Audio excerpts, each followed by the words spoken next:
We don't want you here anymore. Leave, you lazy person who works from home, my sister said angrily, and even my parents agreed. Leave. I'm tired of a family that doesn't appreciate me and my dog. If they're going to act like that, then I'll do what I want. That's when I decided to get back at them. My name's Kathy, and I'm 33 years old and single. I designed websites as a freelancer, which means I can work from home using just my laptop. I have a spot in my house where I work, and I set my own schedule. Even though I had a good job, my parents started to interfere with my work about 2 years ago. One day, while I was working at home, my parents came over to visit. As soon as they walked in, they glanced around the room and began talking. Mom, this house is really spacious. It feels like we could live here too. You're right. There's even a spare room. Plus, it seems like a waste for Kathy to live in such a big house alone. Yeah, let's do it. We'll move in this weekend.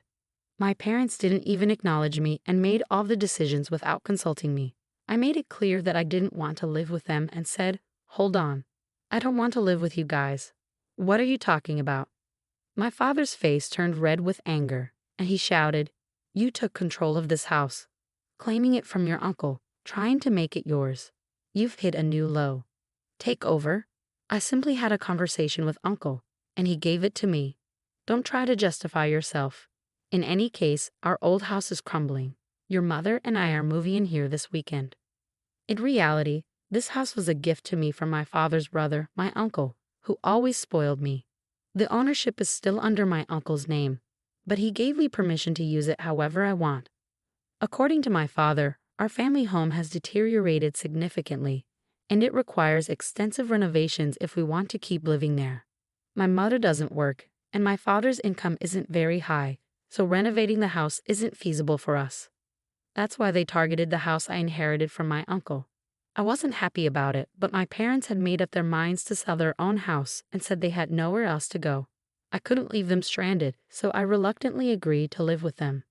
But as soon as they moved in, my parents started making sarcastic remarks. "Hey Kathy, you're in your 30s already, right? Don't you think about settling down and getting married? I'm content with my job at the moment. If you keep saying things like that, you'll just push any potential suitors away. Why don't you take a cue from your sister?" Well, my sister's marriage isn't exactly perfect, is it? But for now, I'm okay with how things are. At that point, my mother, who had been listening, chimed in. "Hey, don't speak ill of your sister like that. Unlike you, she's married and has a job at a company you know. I may not be married, but I'm doing just fine with my work too. You're always glued to your computer. Are you earning money through some sketchy methods?" Sketchy methods? I earn my living through honest work. There's no need to be concerned. How dare you talk back to your mother? You're nothing like your sister. That's how it went. My parents kept comparing me to my sister. Yes, she has a job at a company, but she's only a temporary worker in an office position. I don't mean to belittle temp jobs, but I certainly make more money than she does. I understand that my parents' generation may not fully understand the idea of working from home, but it was still painful to constantly feel underestimated. Then, one day, while I was preparing dinner instead of my usually idle parents, the doorbell rang unexpectedly. To my surprise, it was my sister Sandy carrying a lot of luggage. "Huh? Sandy, what's happening?" "It's been a while. Kathy, this might seem sudden, but I'll be staying in this house from now on." I was taken aback and blurted out, "Huh? What a big house. If Uncle was giving it to someone, it should have been me." "Wait, hold on. You're moving in starting today?" I had no idea about this. "Didn't Mom and Dad tell you? I got divorced, you know." "Divorced. So I'll be relying on you from now on." Ignoring my surprise, Sandy went upstairs and claimed an empty room for herself. Despite my attempts to resist, my parents sided with Sandy, and I felt powerless to stop it. From that point on, my stress only grew. After her divorce, Sandy had quit her job and spent her days gossiping about me with our mother. "Hey Mom, you think this dress is cute?"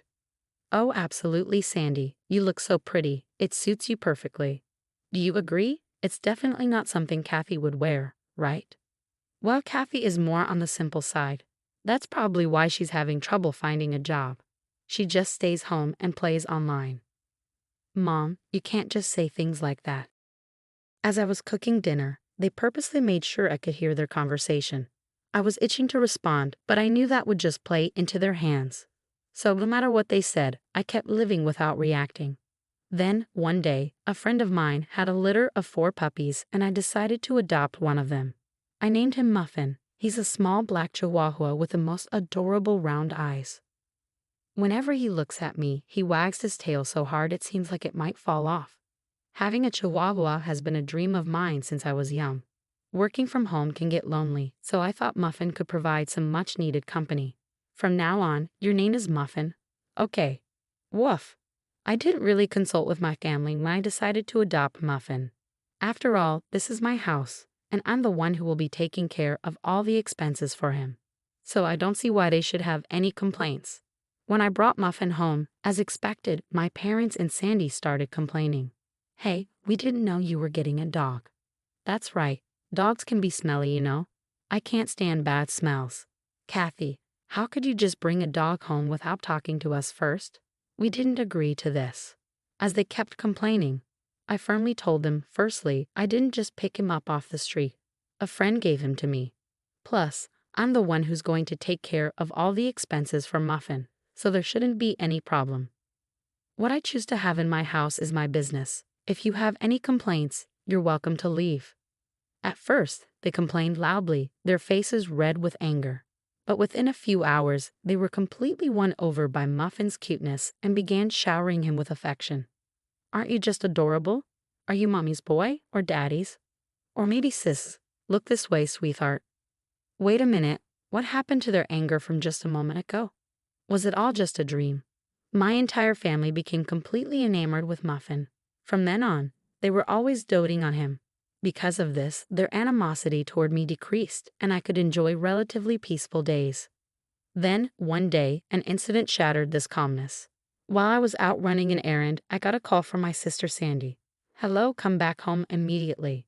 In response to my sister's sudden outburst, I asked what was wrong. She vented her frustration, yelling at me, "It's not what happened. Muffin made a mess on my clothes. What if they smell? Oh, just wash them quickly, and they'll be fine. Besides, isn't it your fault for leaving your clothes on the floor?" What? It's my fault? It's your lack of training, Muffin, that's to blame. Enough. Muffin is still a puppy, you know. If you take him out for a walk, he won't make a mess at home. You said you were excited to walk Muffin today. Did you actually take him? Well, I was planning to take him later, and it's all because you didn't train him properly. Then you should compensate me for the clothes. As expected, when I arrived home, my sister was furious. Both my parents had been alerted, and they stood beside Sandy, glaring at me. Sandy tossed the dirty clothes at me and started yelling again. I'm going to make you pay for the cleaning, got it? Why should I? It's your fault for not taking him for a walk and leaving your clothes on the floor. Shut up. Stop arguing back. This only happened because you brought this stupid dog home. What are you going to do about it? Calling him a stupid dog? You were fond of him before. Isn't it harsh to label him that just because he had a small accident? It's your fault for not training him properly. Take responsibility. Why can't my family think beyond their own convenience? While I was appalled by my selfish sister, my parents interjected. Hey, Kathy, shouldn't you at least apologize to Sandy first? That's correct. All of this chaos is because of that Muffin you brought home. Can both of you just stop already? Puppies are like babies. Can't you forgive them for making mistakes once in a while? Pathetic. This mess is all because of this dumb dog. Kathy, you made the right choice by not getting married. If you were a mother, I doubt you'd raise a decent child. What? How could you say that? If you took him for walks properly and kept the house tidy, none of this would have happened. Finally, my sister raised her eyebrow and pointed at me, saying, I've had enough. I don't want you or this stupid dog here. Get out of this house. What? Didn't you hear what I said? I said, leave. We don't want a freeloader who works from home here. A freeloader who works from home? How can someone who's currently unemployed say such a thing? And who do they think is covering the household expenses? It's me. As I stood stunned by my sister's absurd remark, even my parents joined in. That's right, Kathy. Leave this house. Your presence only brings us bad luck. You're a jinx. All three of them kept insisting that I leave. In that moment, my anger boiled over. That's enough. I've had it.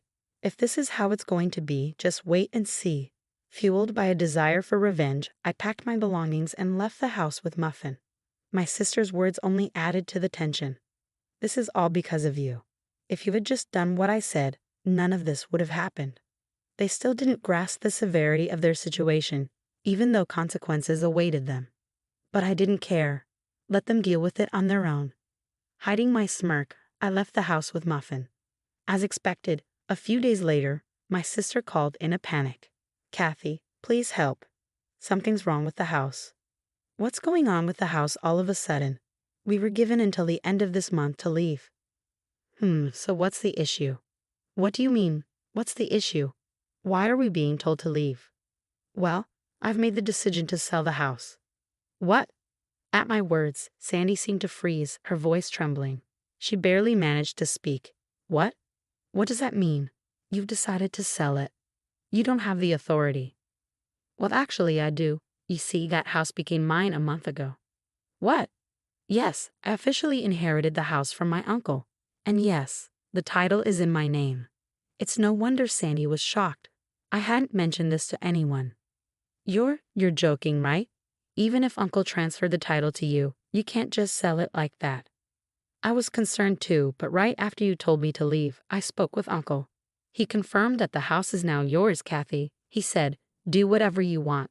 You should get away from that awful family as soon as you can." "What? That can't be." Whether they had been listening to my conversation with Sandy on speakerphone or not, my parents began to protest. "Kathy, stop this nonsense. We have nowhere else to go if we leave this house." "That's correct. It's unthinkable to treat your own family like this. If you're a good daughter, show some respect to your parents." "Respect?" I questioned them quietly. "What are you talking about? You've always favored Sandy over me. Who do you think has been supporting your lives for the past few years? You all had nowhere to go, so I reluctantly let you move in with me." With an unusually firm tone, my parents were left speechless. Without waiting for a response, I continued. "Who treated me and Muffin like burdens and kicked us out? It was all of you, wasn't it? Trying to find happiness by forcing out the original resident is shameless. You people belong in hell." At my outburst, my father pleaded, "Please help us. We're sorry." "I don't care. Figure it out on your own, you fools." With that, I hung up the phone with a loud click. Then I blocked every family member's contacts. Seeing me raise my voice, Muffin looked up at me with a worried bark. "I'm sorry, Muffin, for shouting. It's okay now. I'll protect you. I'm really glad I could rescue you from that family that treated you so poorly." Later on, it seems my parents and sister were forced to leave the house at the last minute despite their desperate attempts to cling to it.